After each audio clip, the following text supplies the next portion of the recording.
Excuse me. I need you to move to the economy cabin. This seat has been reserved for a platinum member. The cold voice echoed through the first-class cabin of Sky First Flight 447, suspended 30,000 feet above the skies of Chicago. Marcus Wellington, a 42-year-old black man in a Tom Ford suit, quietly looked up from the financial report on his tablet. His ticket clearly displayed Seat 2A, First Class, booked 3 weeks ago. But that didn't make the blonde flight attendant back down. Passengers began to take notice. Phones were pulled out. A woman was live streaming. There's discrimination happening in first class. Everyone Marcus remained calm. But what Jessica Morrison, that flight attendant, didn't know was that just 5 minutes later, she and the entire crew would be out of a job. Comment where you're watching from, and don't forget to subscribe to the channel for more inspiring justice stories like this.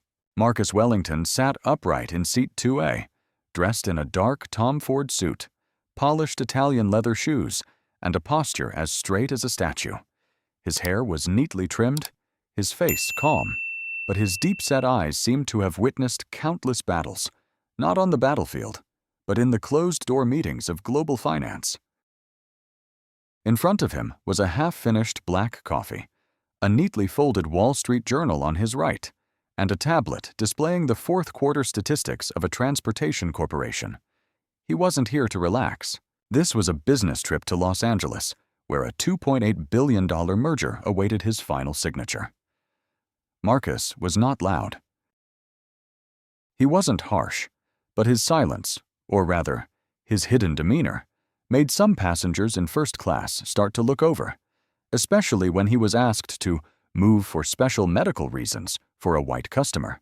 Facing him was Jessica Morrison, the 26-year-old head flight attendant, with neatly tied blonde hair and a face that adhered to all the airline standards. In her hand was a clipboard, a seating chart, and an unusually firm attitude. "Sir, the customer named Davidson has a special spinal condition and needs a seat near the aisle." His assistant called ahead. "I hope you can understand." Marcus didn't respond right away. He gently folded his tablet, set it aside, and calmly asked, "I booked this seat through the airline's priority channel with a premium customer code.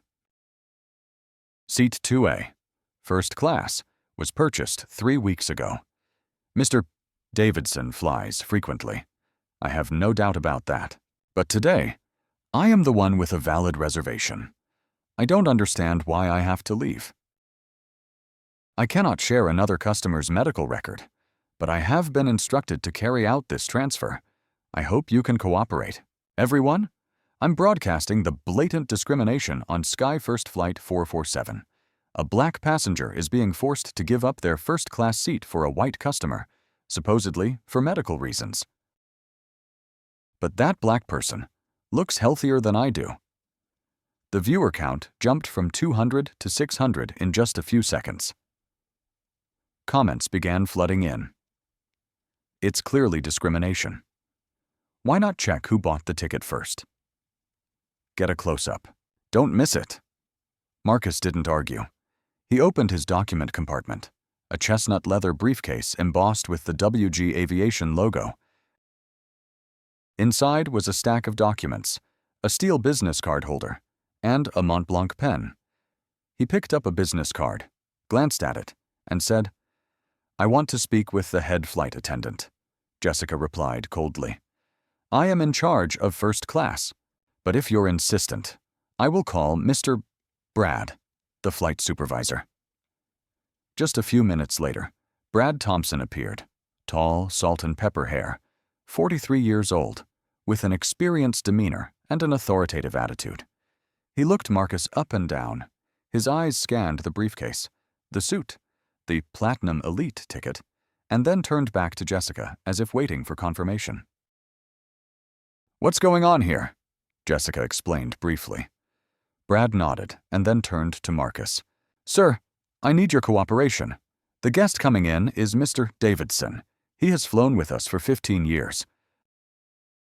Very loyal, and today he has a special request." Marcus was silent. Not out of anger, but because of the way Brad said, "very loyal," as if it were a privilege passport. Sarah Chen rotated her phone, focusing on the wide shot. Her viewer count rose to 200. The comments started heating up. They're trying to force him to give up his seat. That black guy looks more sophisticated than that Davidson guy. Outrageous discrimination. Marcus looked into Brad's eyes. I will leave my seat, not out of fear, but because I want to accurately record everything that is happening. He pulled out a pen and wrote the names of the 2 flight attendants on the back of the boarding pass. Brad Thompson, ID 47221, Jessica Morrison, ID 62847. Then he signed Marcus Wellington. Both flight attendants showed no reaction to the name. But just a few minutes later, when they realize they have offended someone, it will be too late. The captain's voice comes over the intercom, announcing that the plane is preparing to descend, beginning its approach to Los Angeles. The flight attendants are asked to prepare for the landing process, but in first class, no one is paying attention to the slight engine rumble or the seatbelt sign. All eyes are on a black man who has just stood up, carefully folding his jacket, buttoning his shirt, and getting ready to leave the seat he paid to occupy. Marcus Wellington isn't arguing, not shouting, but it's that calmness that makes everything feel heavier. Sarah Chen, the woman sitting in seat 3B, continues to livestream. Every movement of Marcus is being recorded: how he adjusts his cuff, how he carefully leaves behind the newspaper, and how he slightly bows his head toward Jessica and Brad as a final farewell. Not a word of reproach. Thank you for the lesson today, he says, soft enough that a typical person wouldn't hear. But Sarah, who is filming with her mic extended, captures it all. Sarah Chen's audience has now reached 3,847 live viewers. Comments flood in like a rushing river. Someone find out who he is. So impressive. Now that's what I call a classy response. This is a CEO, not just an ordinary passenger. Marcus leaves first class, walking down the aisle amidst the stunned gazes of everyone. Some passengers nod in greeting. A white man in a suit in seat 1C whispers, "They will regret this."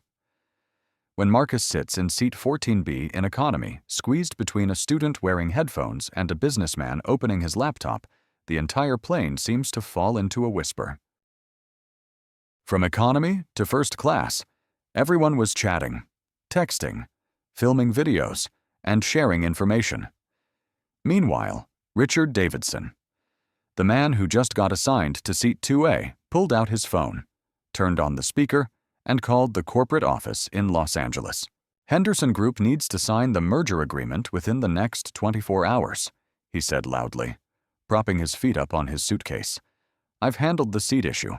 Smooth flying now. Jessica served him a glass of champagne and a warm towel, her expression relieved as if she had just completed the most important task of the day. Thank you for flying with Sky First, Mr. Davidson. We always prioritize our loyal customers. At the same time, in economy class, Marcus opened his laptop. The screen displayed the internal interface of Sky First Airlines. He accessed the Disciplinary Procedures section under Human Resources. Item 12.4, Anti-Discrimination Policy. Any acts of discrimination based on race, gender, religion, or origin will be subject to immediate termination. He took a screenshot and created a folder named Sky First, Incident Documentation. The student next to him glanced over, slightly surprised. Are you researching this airline? I've never seen anyone handle things like that on a plane. Marcus smiled, but didn't respond. At that moment, his phone vibrated. A message from Sarah Williams, Executive Assistant. The legal team is ready. The media is watching. When do you want an official response? He typed back, prepare for an urgent meeting after landing. Location LAX Airport Council Office. In first class. Jessica began to feel uneasy. She looked around the cabin. All the passengers were glued to their phones. Many people are whispering. The atmosphere is no longer one of pride for the first-class passengers, but rather the pressure mounting from the hidden cameras capturing every move. She walked to the galley and quietly said to Brad, "I don't think this is simple. The passengers are live streaming. Everyone is watching. Something feels off." Brad shrugged, his tone indifferent. "Passengers these days record everything. It'll blow over. They'll forget like they always do." But they had no idea, right there in the airplane cabin, sitting in seat 14B, the man they had just forced out of seat 2A had the power to fire both of them with a single email. In seat 3B, Sarah Chen continued her live stream, her phone placed on the drink holder, the angle perfectly adjusted to the millimeter. Every furrow of Marcus's brow, every whisper from the flight attendant, and Brad's indifferent attitude, everything was captured sharply. She is not a professional journalist, but today, she is doing what hundreds of thousands only dare to dream, being a witness to the truth in the moment it is most distorted. Right now, we are at the 22nd minute, after a black passenger, a businessman, was forced to give up his first-class seat for a white passenger. He remains seated, not arguing, but there's something unusual, Sarah whispered into the camera, her voice steady yet heavy. The number of live stream viewers hit 8,932. Comments are starting to appear from verified accounts. Justice Watch. We are monitoring this situation. Anyone with more information? Aviation ethics. The flight attendant's behavior violates Section 12.4 of the FAA's policy. Civil rights now. We need to identify all flight personnel. Meanwhile, in the cockpit, Captain Rodriguez just received a direct call from the crisis management team at Sky First Airlines. "Captain, this is Director Martinez. Social media is spreading a video about the discrimination incident on your flight." "What's the situation?" Rodriguez hesitated. "It was just a minor seating disagreement. The crew has handled it. It's no longer just a minor disagreement. This is a media crisis. We need a detailed report as soon as the plane lands." After hanging up, Rodriguez felt stunned. With 23 years of commercial flying, he has never been asked for an urgent report about a flight attendant's behavior. Behind him, Brad is picking up trash before landing. Jessica stands at seat 2A, adjusting the pillow for Davidson, who is speaking loudly on the phone. "Just let Henderson Group know I've handled the flight well." Everything went according to plan. Jessica serves him politely, but her eyes keep glancing towards the economy cabin. She sees Marcus opening his laptop, still jotting down notes. Next to him, a young student is still sneaking glances at the screen. The interface open is the airline's internal system. Each line of data clearly displays customer satisfaction, 0.945, discrimination complaints, up 47% in Q3, legal settlement costs $2.3 million a year. Sarah, Marcus's executive assistant, follows up. "We've traced 17 complaints in the past 6 months related to this crew. Do you need to activate a direct management response?" At that moment, another passenger in seat 7A turns on their camera, recording the cabin scene. He whispers to the person next to him, "I heard that man is a major shareholder or connected to the airline." That flight attendant is done for. Under Sarah's live stream, the view count skyrockets. 12,367 people are watching live. The online crowd starts to dig for Marcus's identity. Marcus Wellington. Is he the CEO of Wellington Group? He was featured in Forbes for acquiring Sky First a year and a half ago. If it's really him, then, oh my gosh, up above, Davidson still hasn't realized what's happening. He is explaining to his assistant over the phone about merger strategies and how to dominate the space in negotiations. Jessica is starting to feel uneasy. She walks to the galley to find Brad. "I think we should inform the captain. I feel like Marcus is not a regular person." "Maybe," Brad replies sharply. "Don't jump to conclusions. He's just an angry passenger. We followed the procedure, but neither of them knows that in the cabin, the phones of dozens of passengers are simultaneously recording, live streaming, and sharing the name Marcus Wellington on social media. In seat 14B, Marcus opens a new folder on the screen. Termination procedures. Procedures for handling employee violations. The names of the first two files: Jessica Morrison, violation of Rule 12.4. Brad Thompson, violation of Rule 12.4. Sarah Chen looked at Marcus from seat 3B. She sensed that something very big was coming. She didn't know who he was, but instinctively, she was sure of one thing. He was the one who would reshape the entire system. The sound of the airplane tires touching down echoed in the cabin like a shared heartbeat. SkyFirst 447 had just landed on runway 24L at Los Angeles International Airport, but instead of the familiar applause, the cabin was completely silent. The passengers were no longer focused on unbuckling their seatbelts or retrieving their luggage. They were watching a man in seat 14B who had been pulled from first class just because he was not the right kind of guest. Marcus Wellington remained seated. He closed his laptop, organized his documents, and adjusted his tie one last time. But every gesture of his did not escape the gaze of the passengers, who were beginning to understand that something very unusual was happening, and they could no longer remain bystanders. In row 7C, a middle-aged businessman sat up straight and started recording on his phone. "I don't know who you are," he said softly, "but I just saw the news on Twitter. If what the network says is true, you are the CEO of this company. Then please clarify this matter. I, along with many others, used to think we were important customers. But today, I see clearly who deserves respect." Within 3 minutes, the video had been shared over 2,000 times on X and Facebook. The hashtag #SkyFirstDiscrimination officially made it to the trending list in the U.S. A black passenger in seat 10A spoke up. "I was kicked out of first class 3 years ago on another flight. They said it was a system error. Now I understand. It wasn't a mistake." An elderly white woman in row 6D looked up, her voice trembling. "I saw him get on from the front. He was dressed well, polite. No one has the right to drag him off like that, just because someone else is more important." Her words were like a spark igniting a powder keg. Phones were raised. Cameras pointed at the crew. Passengers began to ask in unison, "What's the name of that flight attendant? Who forced him out of his seat?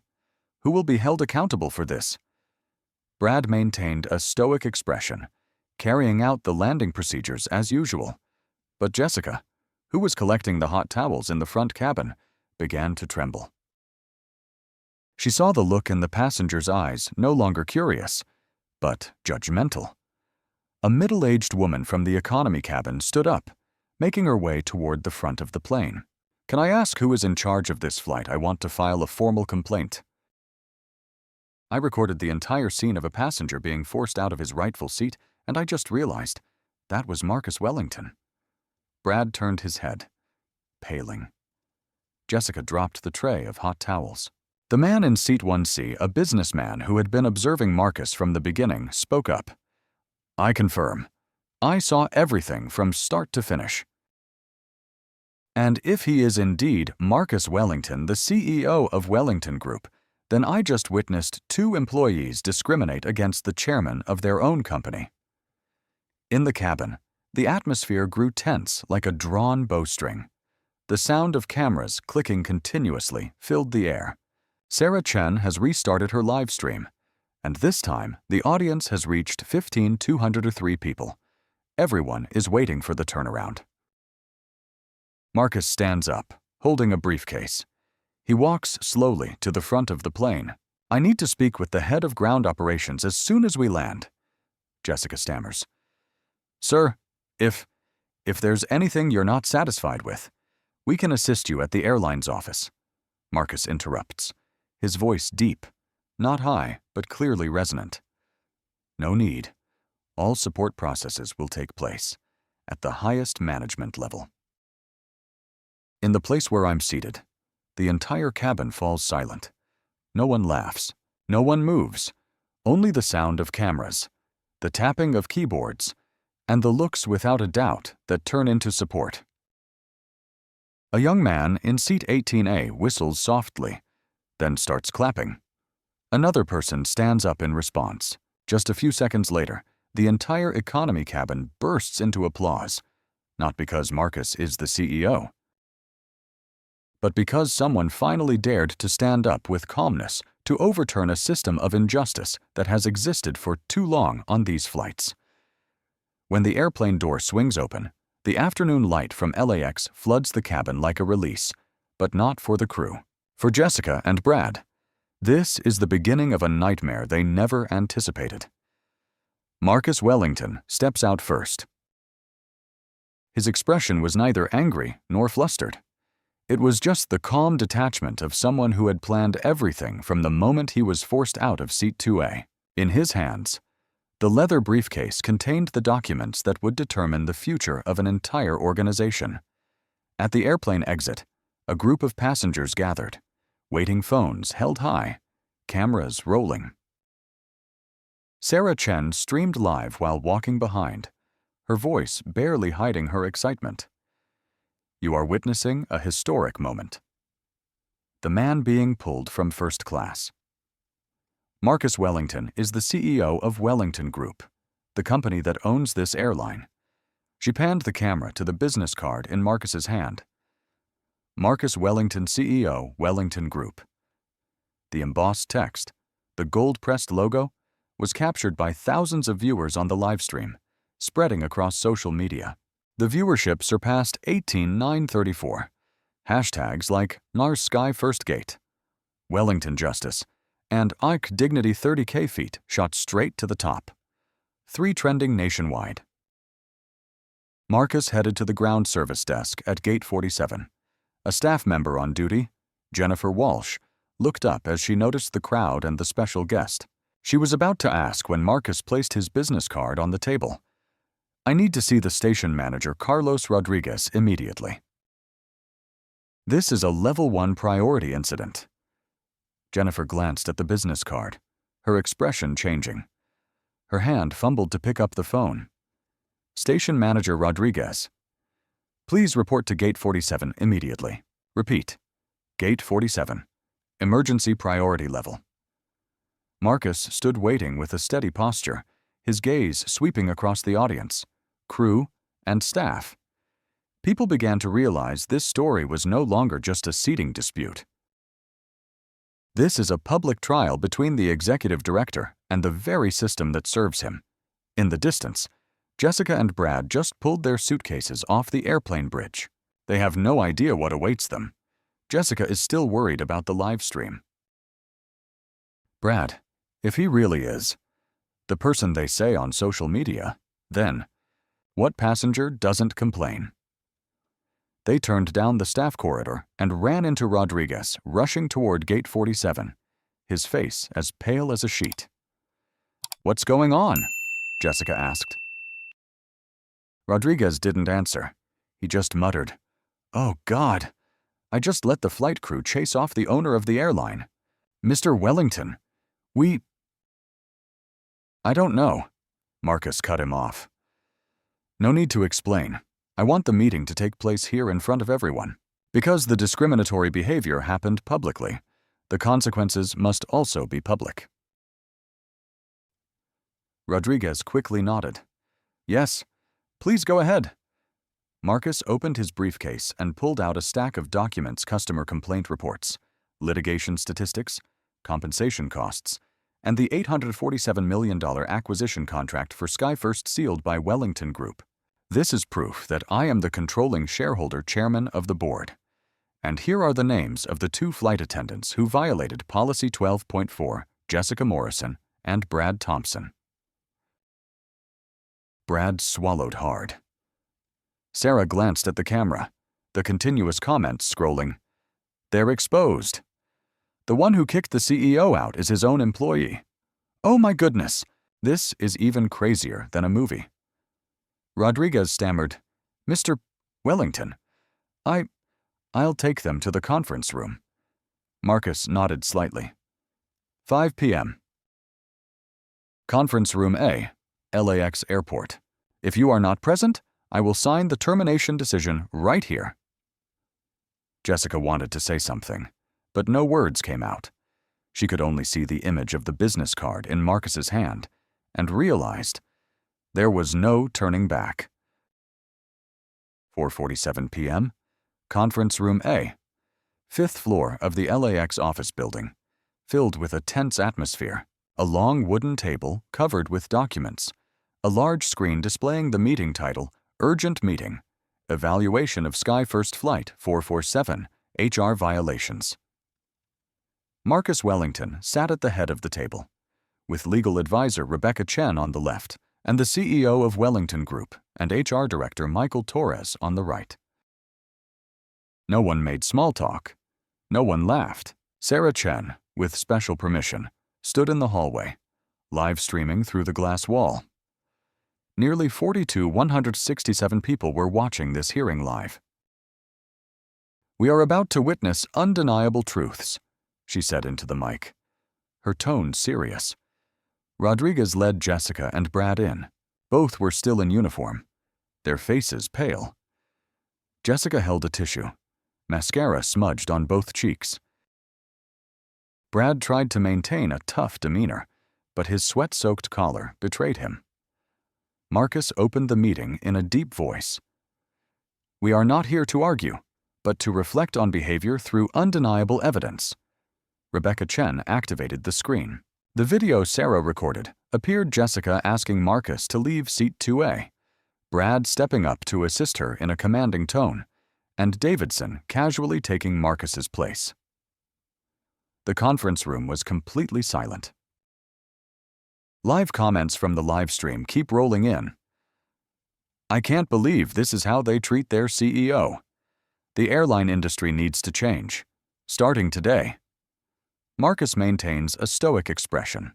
"This is a violation of Clause 12.4 in the Sky First Employee Handbook, discrimination based on race, appearance bias, and denying customers their rightful benefits." Rodriguez flips through the book, reviewing the data he had previously sent to headquarters. Complaints of discrimination have increased by 47% in Q3. Legal costs have reached $2.3 million each year. Customer satisfaction score 3.2/5, the lowest in the industry. Rebecca continues, Jessica Morrison employee ID 62847 and Brad Thompson ID 47291 have violated federal FAA Law 14 CFR 382.7, which prohibits any acts of racial discrimination in air transportation. Each violation can incur a fine of up to $37,000. Brad clenches his fists. Jessica trembles. Rebecca doesn't stop. Additionally, California Civil Code, Section 51.7, allows for triple damages in cases of discrimination at public accommodations. Marcus opens his briefcase, pulling out the acquisition contract for SkyFirst worth $847 million, clearly stating Wellington Group's absolute management rights. Jessica, Brad, you both have not only offended the customer, but also harmed the company's image. And today, that offense has been publicly proven. Jessica tears up, choked up. I'm sorry. If I had known you were the CEO. Marcus interrupts, his voice firm for the first time. That's the problem. Why should it matter that I'm the CEO for you to show respect? The room falls silent. All eyes turn to him. Brad tries to rebut. I was just following priority instructions from the system. There's no intention to discriminate. Rebecca slid a list across the table. Marcus Wellington's name has been properly registered, purchased a first-class ticket 3 weeks ago, has a platinum membership code, and there are no special alerts. There's no justifiable reason for the seat reassignment. We do not punish for personal mistakes. We will adjust the entire system, but any system must start with the responsibility of each individual. Rodriguez nodded. sighing. He understood all cover-ups are meaningless in the age of live streaming and hashtags. Sarah Chen, outside, turned back to the display screen. The disciplinary decision is being read. The live stream viewers had reached 48,932. Marcus announced clearly Mosesica Morrison. Brad Thompson, you are officially terminated from Sky First Airlines, effective immediately. Reason violation of the anti-discrimination policy, causing serious damage to the company's reputation. Jessica collapsed into her chair, burying her face in her hands as she cried. Brad stood frozen. A career dream was just wiped from the horizon, all for 15 minutes of disrespect towards the wrong person. Marcus stood up, reorganizing the documents. The meeting is adjourned. The restructuring process will begin tomorrow morning. All subordinate personnel will receive retraining policies, immediate feedback, and transparent oversight. Sky First will no longer tolerate favoritism in any form. Outside the glass door, the global audience erupted in applause. Sarah whispered, "This is not just punishment. This is a rebirth of an industry." As Marcus left the meeting room, the leather briefcase in his hand was no longer a personal symbol, but a declaration of power from a leader who creates rather than seeks revenge. He didn't say anything to the press, didn't look at the cameras, but his gaze scanned every face in the hallway, making everyone silent. Sarah Chen followed closely behind. The camera was still rolling, and the live stream still had over 40,000 viewers. In the distance, Richard Davidson, the man who had pushed Marcus out of seat 2A, just arrived at the gate area with his personal driver. He had no idea what was happening, only noticing the crowd gathering, the cameras, and the murmuring people. With a deeply ingrained sense of self-satisfaction, Davidson nodded. It's probably just some passenger demanding a refund. The driver, Jorge Martinez, frowned. He had worked at LAX for 12 years and had never seen so many executives gathered together. "Sir, I think we should observe before stepping in," Jorge said. But Davidson, with an air of superiority, replied, "No need. I'm a diamond customer. They owe me an explanation. I want to see what punishment that troublemaker gets." Davidson pushed the door open to the meeting room just as Marcus was about to leave. The entire audience turned to look. Sarah immediately swung the camera toward him. The viewer count jumped to 51,000 viewers. "Ah, there you are," Davidson shouted, pointing at Marcus. "I knew you'd cause a scene. But I didn't expect you to bring the whole system down just because you couldn't sit in first class." The atmosphere in the room felt like it had frozen. Marcus paused, turning to face Davidson. He didn't argue. He just sat down at the table, opened his laptop, typed a few lines, and projected onto the large screen shareholder report. Davidson Industries. The bottom line. Wellington Group's 23%, second largest shareholder. Davidson's face hardened. "What's going on?" Rebecca Chen pulled out the financial report. Wellington Group has invested in Davidson Industries through affiliated funds over the past 6 months. All of it is public under SEC regulations. I still hold the voting rights on your company's board. The entire room fell silent, as if someone had just unplugged the power. Sarah Chen turned the camera towards Davidson. Gone was any trace of arrogance. The entire room fell silent, as if someone had just unplugged the power. Sarah Chen turned the camera towards Davidson. Gone was any trace of arrogance. "We have 2 options," Marcus continued. 1. You officially accept a permanent flight ban with Sky First and terminate the preferential contract. 2. Let me take this issue to the Shareholders' Council, proposing your dismissal for seriously damaging the company's reputation. Davidson was at a loss for words. Jorge stepped back, avoiding the lens. Sarah whispered, "This is an unprecedented scene, passengers being pushed to the back seat, exposing someone who once saw themselves as a god. Davidson stammered, "You can't do that. I have the right." Marcus stared straight ahead, unblinking. "The rights you thought you had only existed when you hadn't been exposed." Davidson left without saying another word. Sarah lowered the camera, but her expression was still one of shock. Marcus nodded to Rodriguez. "I'm assigning you to immediately enforce the permanent flight ban on Richard Davidson. Full report to the legal department and PR team. If necessary, organize a press conference. No one is allowed to think they're above the standards just because they have money or influence." Rodriguez took notes, sweat pouring down both sides of his forehead. As Marcus left the hallway, Sarah hurried after him, quietly asking Mr. Wellington, "How do you plan to handle the media?" "The whole country is watching." Marcus paused, opened his phone, and pressed the record button. "My message is very simple. We are not seeking revenge. We are creating fairness. No one is privileged.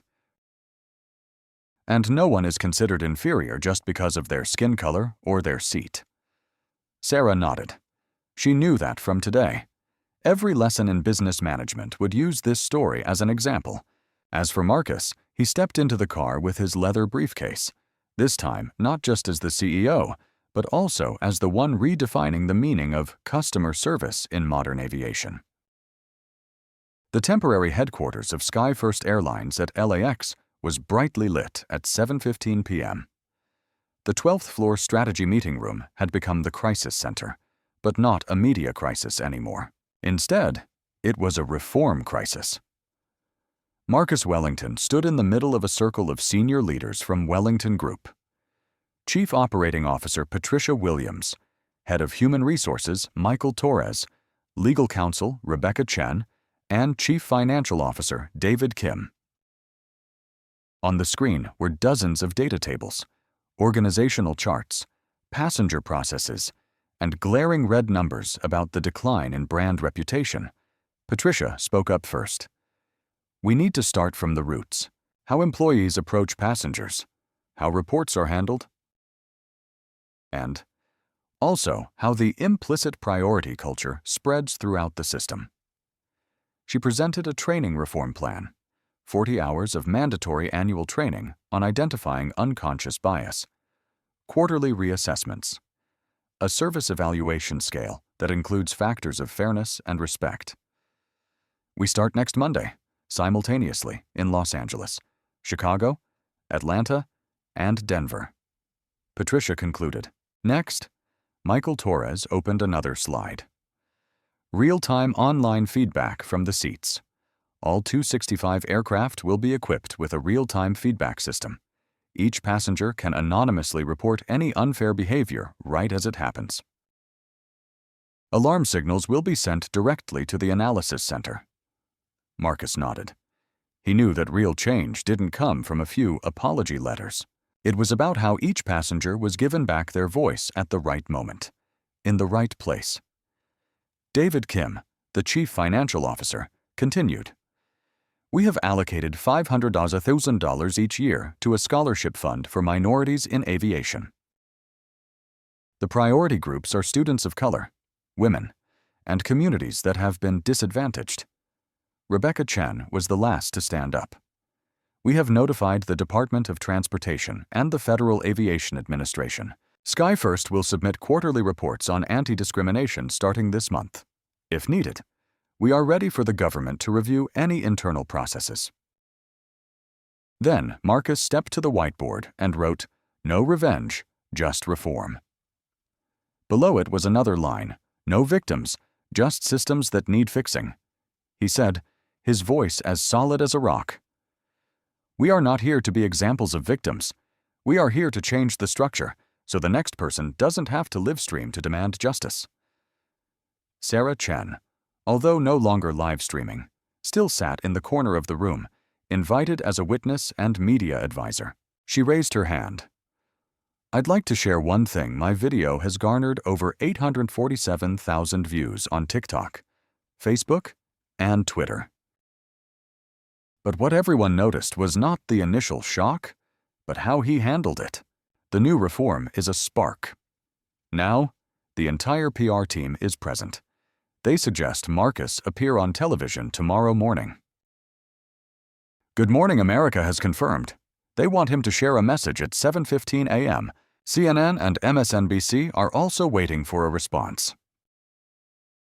But what's the focus? Rebecca Chen replies on behalf of everyone. It's not about retaliation. It's about every system needs someone brave enough to start the change. The room falls silent. Then Marcus nods. Then let's get started. Starting tomorrow morning, the entire industry will have to reflect on itself. That same night, major airlines like Delta, American Airlines, and United all issued statements reviewing their discriminatory policies. Sky First, once a media storm, suddenly becomes the new standard for transparency and professional conduct. In Denver, a group of flight attendants reads an internal email from Marcus, which states, "From now on, any act of discrimination, even unconscious, will result in contract termination. No warnings. No leniency." In Chicago, a veteran flight attendant named Maria reads the news and whispers, "Finally, there's a CEO who doesn't just write nice statements, but actually dares to take action." Marcus Wellington sits up straight, attaching a wireless microphone. Outside the frame, his PR team is reviewing each line of interview responses. They don't want any wording that could be misunderstood as threats or retaliation. At 7:15 a.m., the live broadcast begins. The host, a veteran journalist, smiles as he greets the audience today. "We are at LAX to talk with the man who is shaking up the entire airline industry, CEO Marcus Wellington of Wellington Group, who just fired the entire flight crew for racist behavior and is overhauling a major airline from the inside out." The camera shifts to Marcus. He nods slightly, his gaze calm. "Mr. Wellington, tell the American people what really happened on that flight." Marcus does not shy away.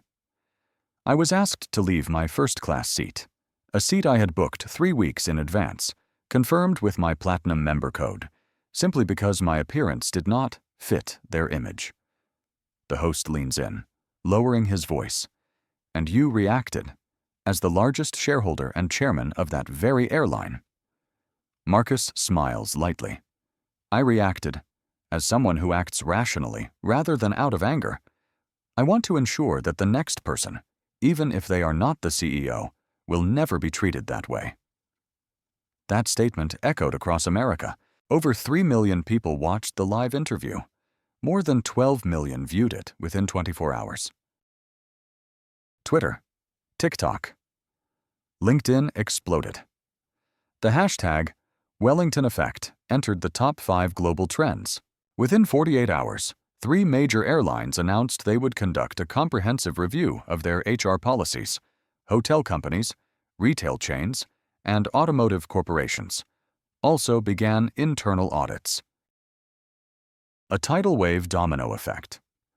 If the CEO of Sky First can address bias at 30,000 feet, then every organization on the ground must act fairly. At Sky First's office, HR manager Michael Torres received over 600 emails from employees in the first 2 days after the incident.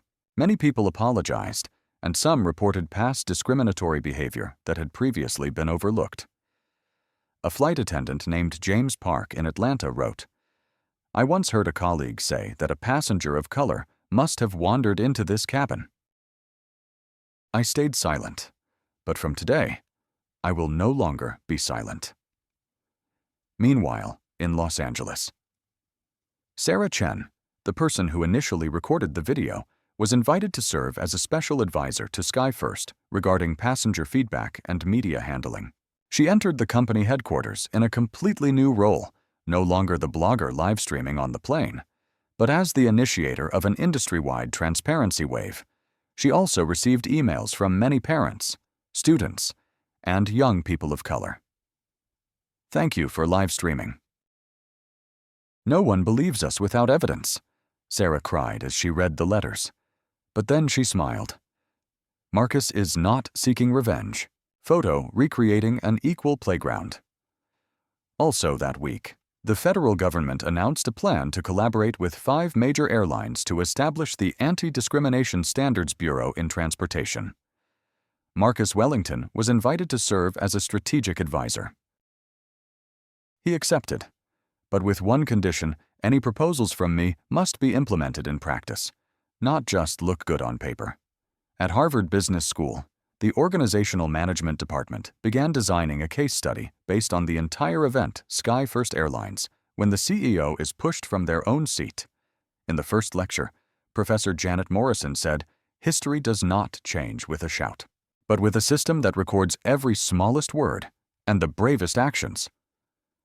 That noon, as sunlight streamed through the glass floors at Sky First Airlines headquarters, a series of internal emails began to be sent to every branch, every airport, every employee.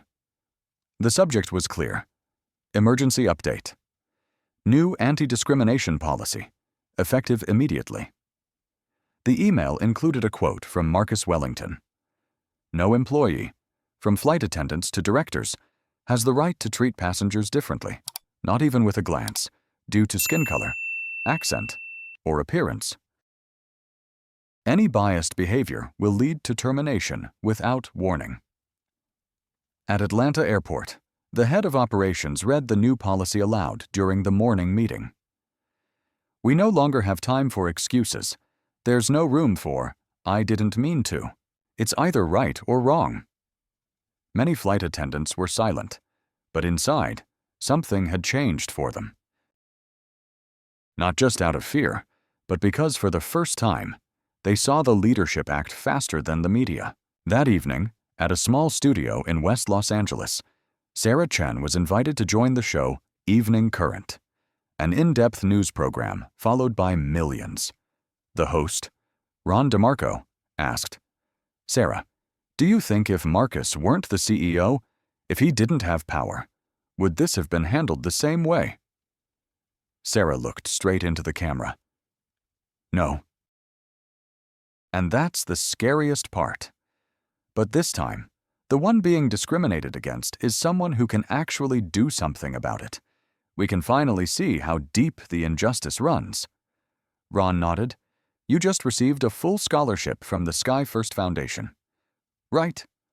Sarah smiled, a bit embarrassed.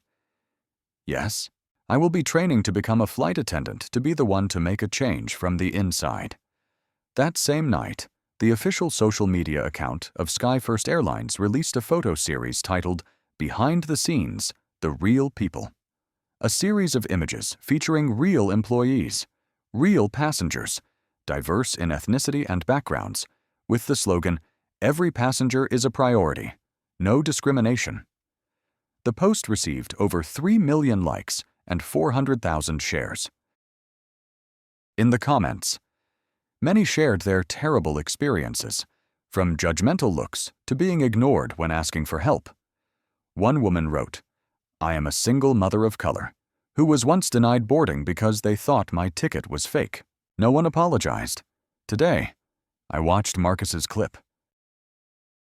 And I cried."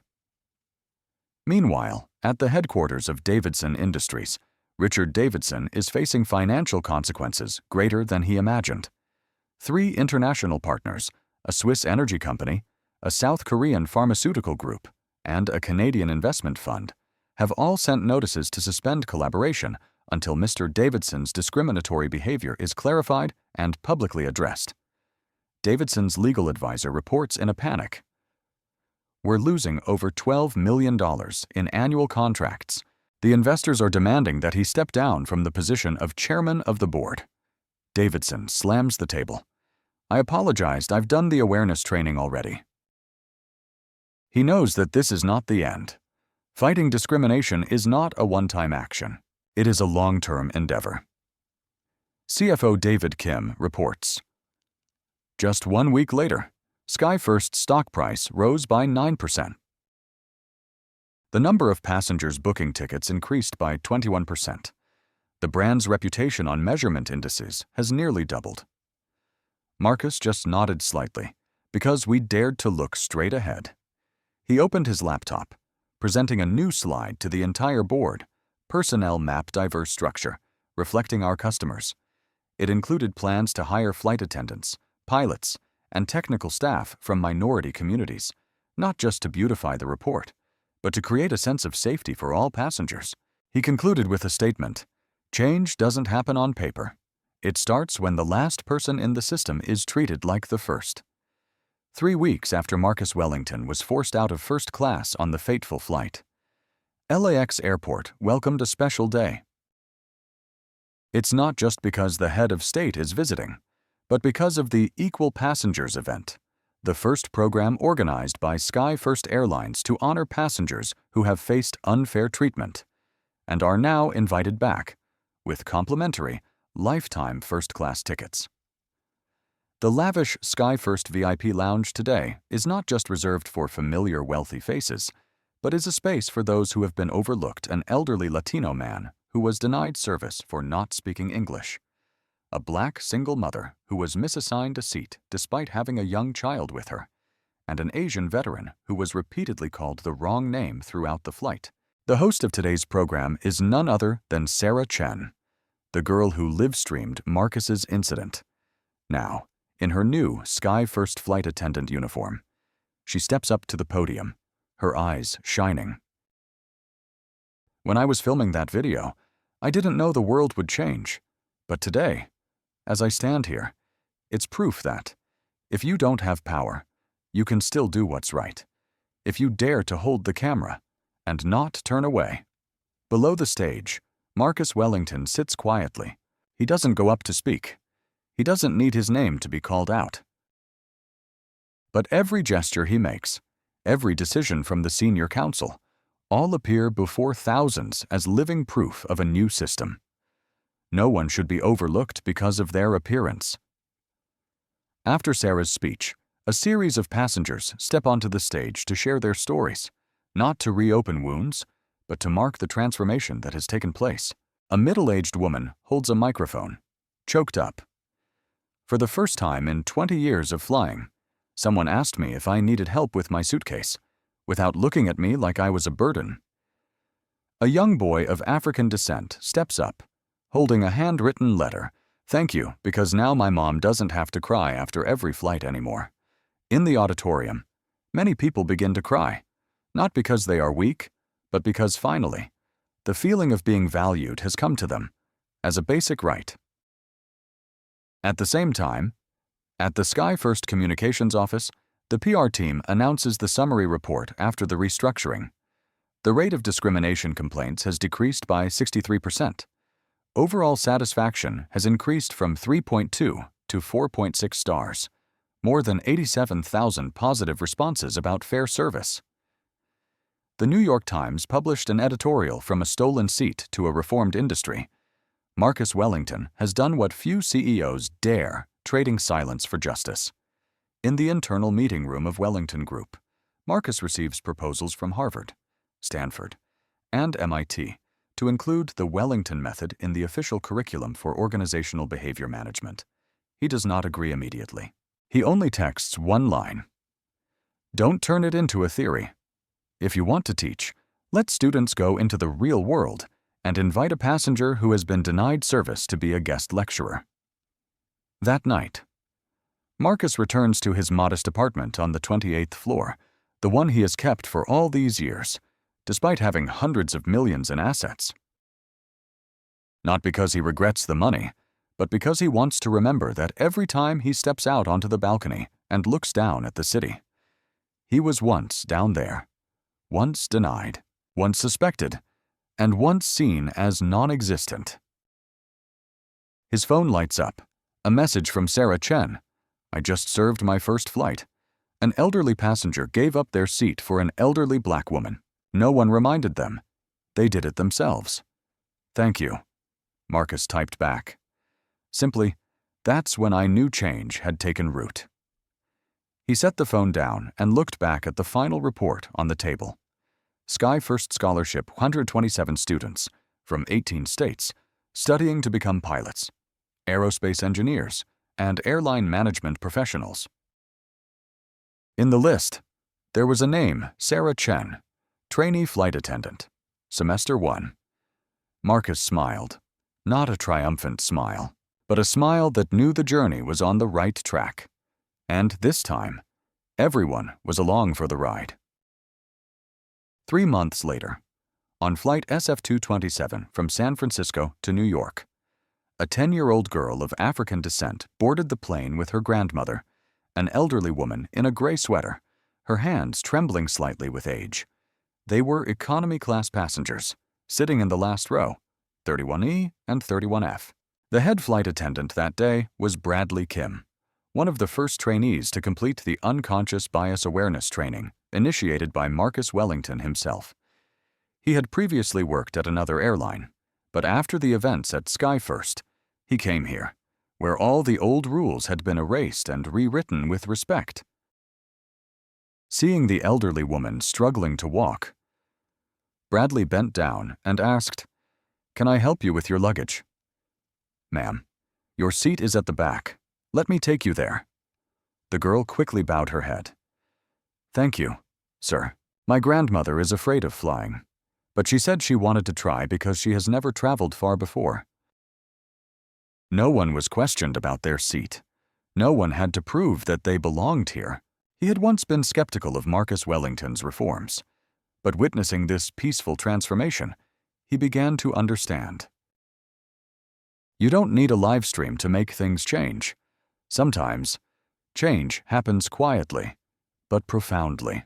At the same time, at the headquarters of SkyFirst Airlines in Chicago, Human Resources Director Michael Torres is leading the regular fourth quarter meeting. He presents the restructuring report after 3 months of comprehensive implementation. The number of anonymous complaints down by 70%. Most importantly, 84% of passengers feel respected and welcomed from the very first glance. No one in the meeting room doubts that the new policy is making a real impact. Patricia Williams, the operations director, adds, "I received a handwritten letter from an Indian mother, thanking us because for the first time she smiled while checking in instead of having her passport scrutinized." Rebecca Chen, the legal advisor, announces, "Since the new policy, SkyFirst is the first airline to avoid any discrimination lawsuits in 3 months, the first time in 11 years. Meanwhile, Marcus Wellington is attending a global conference in Geneva as the keynote speaker. His speech topic is Leading with Dignity. When the right decisions create sustainable profits. The entire auditorium is silent as Marcus steps onto the stage, carrying only a thin folder of notes. 3 months ago, he begins.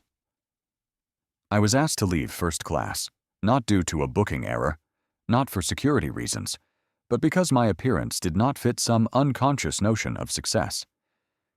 He pauses and looks around the room. But today, I stand here not to recount the pain, but to share that that pain has become the motivation for a complete industry change. Marcus displayed a simple slide. No data, no charts, just one line. Respect is not a choice. It is a foundation. He ended his speech with a line that made the entire audience stand up and applaud. The market can forgive a temporary drop in profits. But society will not forgive silence when injustice occurs right in front of us. On the same day, at the new flight attendant training class of SkyFirst, Sarah Chen, now the lead trainer, held the microphone. When passengers board the plane, don't look at them by their skin color, age, or clothing. Look at them as the reason you are here. A student raised their hand and asked, "What if someone discriminates against a passenger?" Sarah smiled, repeating the exact policy. Immediate suspension, investigation within 24 hours, termination if the violation is clear. No need to wait for a live stream. No need for the press. Flight SF-227 landed smoothly at JFK Airport. The elderly woman held her granddaughter's hand. Smiling with emotion, I thought I wouldn't fit on a plane. But today, I feel like a princess. Bradley Kim bowed to say goodbye. The next time you fly, Just tell the Sky First staff that you are my regular customer." The little girl turned back and waved. "You are the nicest person my grandma and I have ever met on a plane." That evening, when Marcus received the internal memo from Flight SF-227, he read just one line before shutting the laptop. No one was kicked out of their seat, but many were invited to sit in their rightful places. He did not rewrite it. No response, just silently smiled. The journey continues, but now it has its own flight path. 6 months after the incident on Sky First Flight 447 in the main auditorium at Harvard University, Marcus Wellington stepped up to the podium with a single slide projected behind him. "Dignity is a system, not a gesture. Dignity is a system, not just a gesture." The auditorium was packed. Final year MBA students, young CEOs, and operations professionals flew in from all over just to hear this one-of-a-kind lecture, turning a discrimination case into a complete industry overhaul. Marcus didn't recount the story as a tragedy. He spoke calmly. "I was kicked out of first class even though I had a ticket, a seat, and the right. But it was that moment, when I chose not to get angry, but to open my briefcase, that I knew I could change not just that airline, but the entire aviation industry." He displayed the numbers: 47% reduction in discrimination lawsuits, 84% of passengers felt more respected, 23% increase in Sky First's stock price, and above all, over 120 disadvantaged students received scholarships to pursue careers in aviation. A student asked, "Did you do this to clear your name, or because you felt a responsibility?" Marcus replied, "Initially, I wanted to restore justice for myself, but when thousands of people wrote to tell me they had been treated the same way, I knew this was no longer just about me." He closed his laptop and left the last slide. Don't wait until you have power to protect respect. Act even if you only have one voice, because that voice can save someone else from being silenced. At the same time, at Los Angeles Airport, a black woman in her 50s approached the check-in counter. She wore a simple white shirt and pulled a small suitcase behind her. The counter staff, a young male attendant, bowed his head and smiled brightly. "Hello, ma'am. This is the flight to Atlanta. Right, would you like to choose a meal in advance?" The woman looked a bit confused. "Do you know my name?" The attendant tilted his head and pointed to the screen. "First class ticket. Honorary member Wellington. I was trained to understand that every passenger with the Wellington code is an inspiration for this airline to exist." The woman was left speechless, tears welling up. She is one of those who were invited to leave first class a few years ago because her skin didn't fit in there, in a small class at Georgia State University's aviation school. Sarah Chen, now an instructor and training supervisor for flight attendants, stands in front of the board, recounting the SF-447 incident as a case study. The scariest part wasn't that they kicked Marcus out of first class. It was that they did it so casually, as if it were normal. The class fell silent. Sarah continued. And the most beautiful part isn't that Marcus, as the CEO, could demand justice. It's that he used his pain to rebuild the system, so that those who aren't CEOs are still treated like human beings. A student raised their hand. "Miss Chen, if one day I am pressured to do something wrong, because of pressure, because of a superior, what should I do without hesitation?" Sarah replied, "You should stand up. Protect the passengers, and if you get fired, you can call Marcus, because at Sky First, the right person always has a place to return to." At the Wellington Group headquarters, Marcus hung the only black and white photo in his office, a picture of his grandfather's arm, in a baggage handler uniform at the airport in the 1960s. Below the photo were the words, "No one should spend their whole life just to sit in the seat they paid for." He opened his laptop and sent an internal email.